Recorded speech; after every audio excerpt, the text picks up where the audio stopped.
Once again, it's yours truly, Ricovibes. This is New Music Tuesdays, and I got a very special guest on the line, man. He's been around for, I don't want to say he's old, but he's probably a little bit younger than I am. But he's been around for a minute. I've been in New York City for 20 years. I've been in Atlanta for 10. So he's been around since those times. Red Foxx, welcome, my brother. Yeah, man, blessed. Give thanks. Yeah, bless up, Rico. Man, you know, let's let the folks know, man, how long, without giving away your age, because you still look younger than ever, man. You know, how long have you been in the business? Well, professionally, I've been putting out records since 1988. Wow. You know, I did my first record in 1987. So that is like 30 years. I did hit it on the head. I did hit it on the head. Yeah, yeah. 30 years, yeah, man. Almost, yeah. And I remember back in New York City, man, in Brooklyn, you know, you Rayvon, Shaggy, you guys used to Sting International.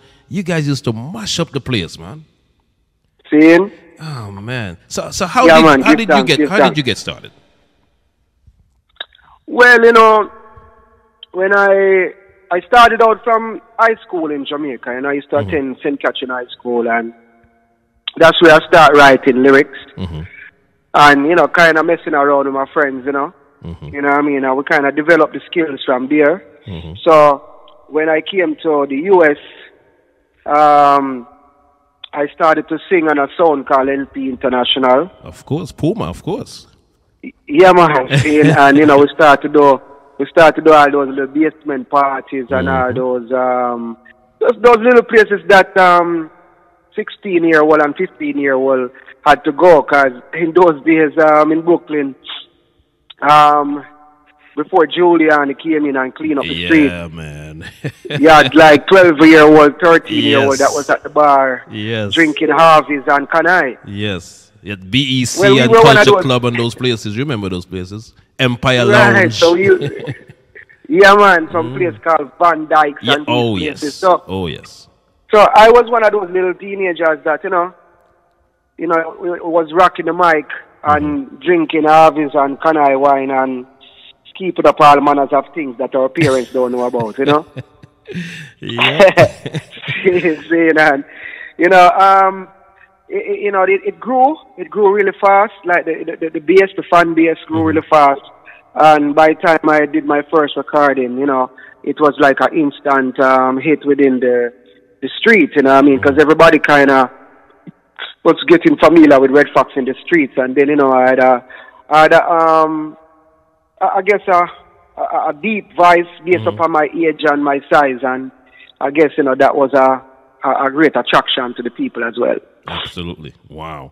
What was your first recording? Did you remember what your first recording was? Or your first hit? Yeah. The first recording is a song called Come Boogie Down. Okay. All right. You know, Come Boogie Down. And then after Come Boogie Down, I did a song with Naturally. Well, before I went to Naturally, I did a song called Crab House Man. You know, but it didn't do so well. It was very, very stock lyrics, and those days, you know, those type of lyrics weren't so embraced like now, you know. Right. So I end up doing a song called Jamaica Nice with Naturally. Right. You know, down in Jamaica. And from there, you know, I did Pose Off with Screechy Dan, and, you know, and then we just developed a whole crew called Rough Entry Crew, and which, you know, involved Shaggy and Rayvon, Mr. Yeezy, and Baja Jed, Nike Fungus, you know, the whole crew of people.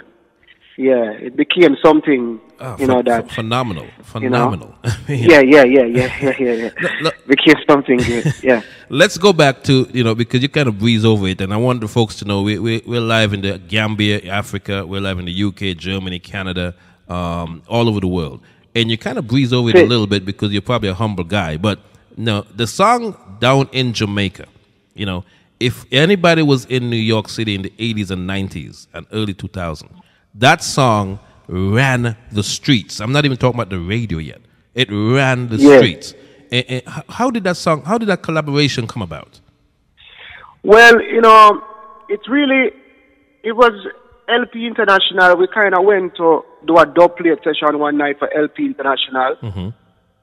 And naturally, he had, down in Jamaica that he was singing on a dub plate. And then I had Jamaica Nice that I was doing on a dub plate. And, after we were listening to the two songs, we said, why not put them together, Wow. So, well, we put them together, I called naturally and said, let's go to the studio, because at that time, I had a producer called Peter McKenzie that was just building tracks strictly for me, because he was the one who produced Come Boogie Down, and then he made this other rhythm, that which is called Sick Today, the Sick rhythm today, but he made that rhythm strictly for me, and we went to the studio and we recorded the song, and that's how it came about, But the inspiration itself, from my part, came from the fact that I just migrated from Jamaica. And, all my life I wanted to come to America. Because ever since I was a little child, all my parents and everybody was in America. My siblings, everybody. Right. It was just me alone in Jamaica. So my whole entire life, I grew up like just wanting to be in America. Right. So when I finally got to America, like for the first 6 months attending high school, which is New Utrecht High School in Brooklyn, for the first 6 months, I didn't know anybody. And I was just going to school back and forth by myself. You know what I mean? And it was really boring. I had, like my whole environment changed and stuff like that. And I began to observe the lifestyle. And everything that we thought about when we were in Jamaica about America was totally wrong.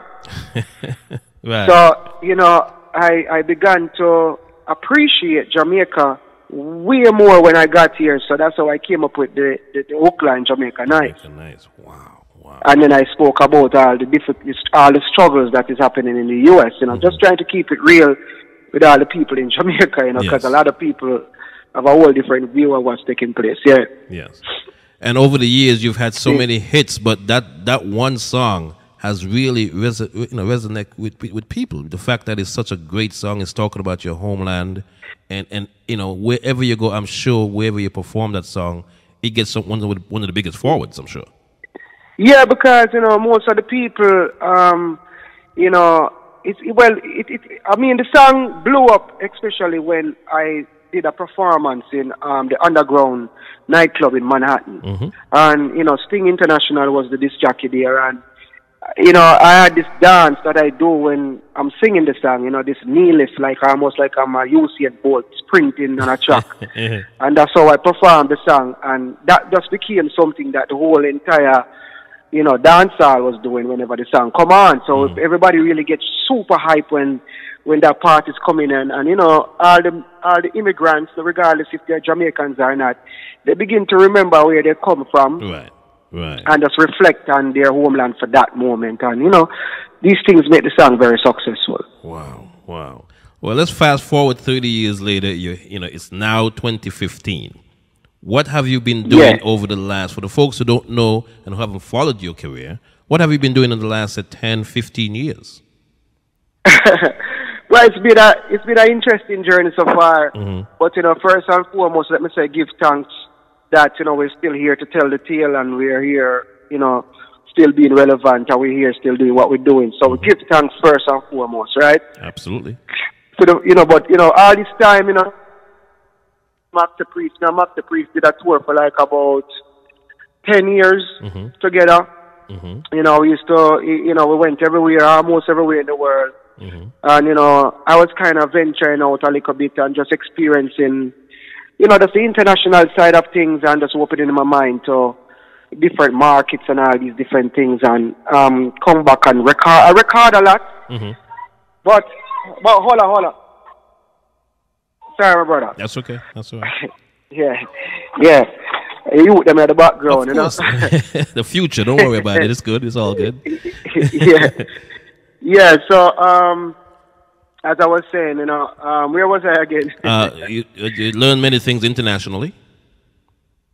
Yes, touring Maxi Priest and stuff like that, and doing a lot of recording. So, and then, eventually I came off the road and started to focus more on the studio, and recording a lot of different singles and stuff. But at the same time, I have some little youths, like 3 different sons. you know. And you know, I kind of start kind of getting to the daddy thing a little bit. Gotcha. You know what I mean? Gotcha. Yeah, man, I have a full child fatherhood a little bit. Absolutely. Yeah, because I never grew up with no father. Mm-hmm. And I told myself that, you know, I will never find any excuse not to be a father, because I know how difficult the struggle was with me coming up, even showed some of my greatest moments on stage or wherever. Mm-hmm. You know, people look at you and really, you know, feel like, you know, they wish they had your life, but they don't know what you're experiencing, you know, as a person deep down inside, you know. Right. All the different things that you're you know, thinking about, you know.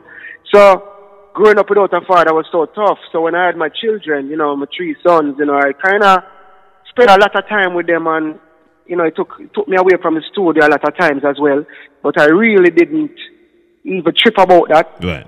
Right. So lately now, for the past, I would say 2 years or so, I've been like releasing a lot of singles. Mm-hmm. You know, because you know, I never stopped recording, I never stopped writing. Mm-hmm. You know, I was always active in that field. You know, but we just that wasn't releasing a lot of songs because the market changed so drastically. Absolutely. Yeah, as far as, you know, it became a digital market. Mm-hmm. And, you know, we had to figure out how to attract the younger generation, and at the same time, how to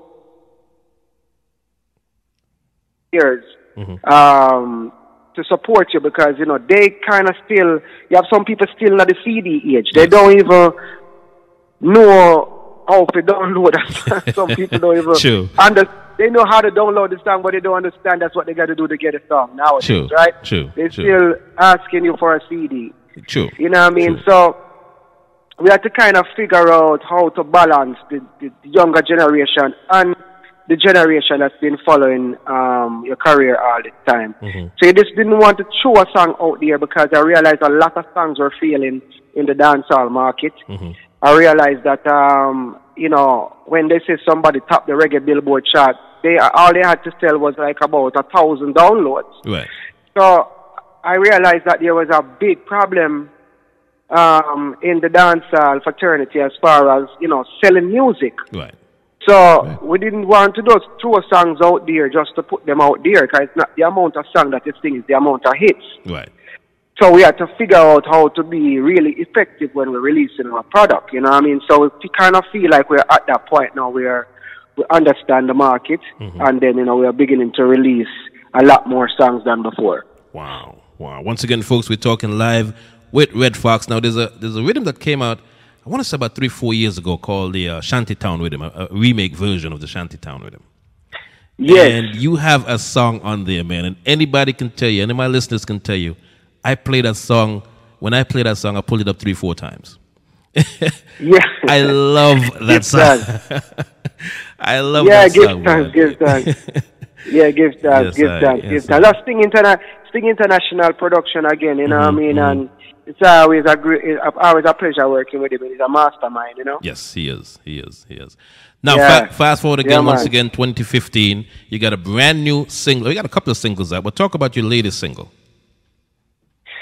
Well, I have a few of them. Mm-hmm. You know, I have one called Skylarking, mm-hmm. that you know, I did with Screechy Dan. You know, Screechy Dan and Sting International. We all teamed up again after Pose Off. So we did Pose Off in '92. This is the first time the three of us team up to do another song, and that song already like charted, you know, #1 in South Florida charts, and you know, a few other reggae charts, and you know, it's really climbing and growing really well. Right. And I also have this song called "Wicked in a Bed," produced by Keelstone Music. That's the one I'm talking about. That's the one. Yep.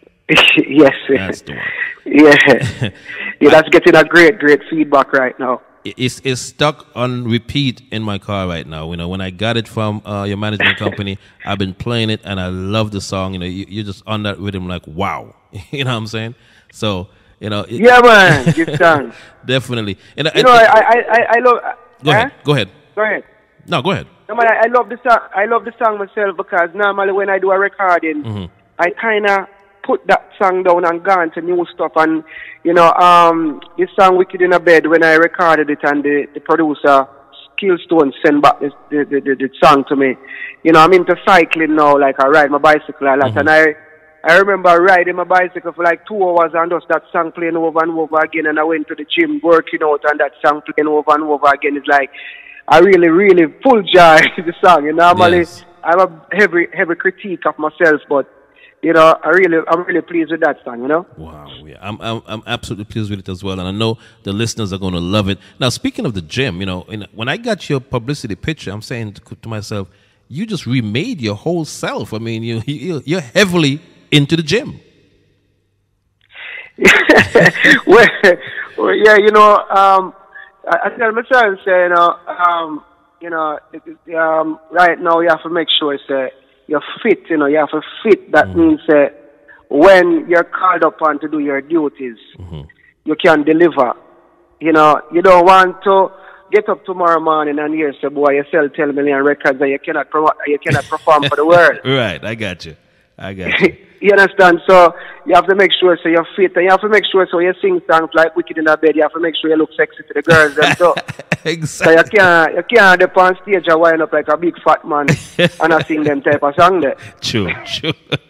Yeah, you have to show two tricep and bicep on them, you know what I mean? Saying. So we're coming down to the end of 2015. Do we expect a album in 2016? Do we expect any more collaborations? Any Shaggy, Rayvon, any one of the old, you know, like you just talk about Sweet John and all that, any one of the old folks coming back and doing collaborations with you? Well, I have an album that I've been working on. You know, I'm working on this album with a producer guy called Musical Masquerade, which we did a song about 2 years ago. Well, not even so long, but I did a song with Rayvon called No Other Like You that did really well as well. And, you know, me and this guy is doing a kind of album with a lot of live instruments. And, you know, we're doing a lot of collaborations at the moment. You know, we're not really finished sussing out all the different artists that we're trying to work with. But so far, you know, Chris Martin and I have a single getting ready to come out early next year. And there's a lot of work going on. I can't say, you know, I mean, you know, the crew is always there. Right. You know what I mean? Right. You know, Shaggy is always there, Screech is Right. there, but everybody's doing their thing. But at the same time, you know, we always have to just keep reinventing ourselves and always creating just new things, you know, just to keep our fan base, you know, stimulated with, you know, with our art. You know, we don't want to ever feel like we're stagnant. So we're constantly trying to find new ways of, you know, keeping ourselves, you know, active and alive in this industry. You know what I mean? Definitely. Because you know this, you know what I mean. We can't really steer one way and keep doing the same thing over and over again. So we have to make sure that whatever we do, we always sound brand new. Wow. Well, you know what I gotta say, man. You know, for a person who's been in New York City and living the time when your songs were hot, I gotta say I'm very proud of you because I've seen you come from then till now. And, you know, a lot of people fall by the wayside, drugs, whatever the case may be. But you have taken the route where you're into fitness. You're into, you know, making more music, making your music sound better. So I got to say, personally, I'm proud of you, my brother. Well, give thanks, brother. You know, all praises to the Almighty because I really truly believe that if you live to serve, you will never fall on the wayside. You know what I mean? I just find that a lot of people who seem to fall off track sometimes. It's just that when they're called upon to serve, they don't serve. Like, for instance, I'm an artist. I do music. I love music. I love the whole, everything that comes with it. But there comes a time, like, for instance, if you get some children, your children might want your attention, and God is telling you to go serve. You have to go serve. But if you force it and say, well, right now, I can't check for me youth them because I have to go to the studio or I have to do this or I have to do that, then, you know, you ignore the serve. Got you. And when you ignore the serve, now you can a judgment reach you later down the line and you wonder what happened to you. Right. You understand? So, but if you do the right thing, I believe if you do the right thing and if you serve, you know what I mean, and move forward like that positively, I believe that you'll always be relevant in life, you know, period. Words. I mean, strong words, and I hope the folks are taking heed. Everybody that's listening to this, I hope you're taking heed. We're talking live with Red Foxx. Now, how can the fans follow you? You have Twitter. I mean, you know, we old school. But you know, you still got the modern things. We got the modern things that you got to do. So you got Twitter, Instagram, all those stuff. Let the folks know if you do have those. Yeah, man. Make sure. I mean, you have to depend on all these things, you know, because it's the new way where things are moving, and you cannot ignore it. Yes, absolutely. You know what I mean? So everybody can find Red Foxx under the name Original Red Foxx. That means if it's Twitter, Original Red Foxx. Instagram, same thing. Facebook, same thing. One word, Original Red Foxx. There you go. And they can follow me through there, and you know, they can know what's happening with Red Foxx, you know. And nobody has ever mistaken you for the old actor that passed away. Well, you know, I had to live with that. Yeah. You know something. When I got the name Red Foxx, I got it from this artist called Punk Buster that I was clashing in Jamaica back in high school days. And he was a guy called Punk Buster out of De La Vega City, Spanish Town. And I don't know why I'm calling me Red Foxx, you know, but that's how the name come across. And at that time, I didn't know about Stanford and Son and the comedian. 'Cause I was a little kid, you know. Right, I got that name from I have that name from like about 13. Wow. So you know, when I eventually found out about the comedian, and then I started to do tours internationally, especially like within the America region, like some places that people don't know much about reggae. Right. I get tackled with that a lot. Really? You know, Red Foxx or the comedian, you know. I mean, and I always have to say, well, you know, this is no joke thing, you know. This is serious business. Wow. So you were never contacted by his people or anything like that, right? Well, no, it's two different spelling, you know. Them spell 2X, 2D, and they're 1X, 1D, 1X, you know. I'm named after the animal itself. Gotcha. You know, people call me Red Foxx because of the animal, not because of the comedian. Gotcha. Wow. Yeah, they call me Red Foxx because, you know, I'm a very light complexion. They call, you know, they're red. You know, and, you know, bushy head and all these things. Right. Wow. And the girls, them call me Sly Fox, yeah.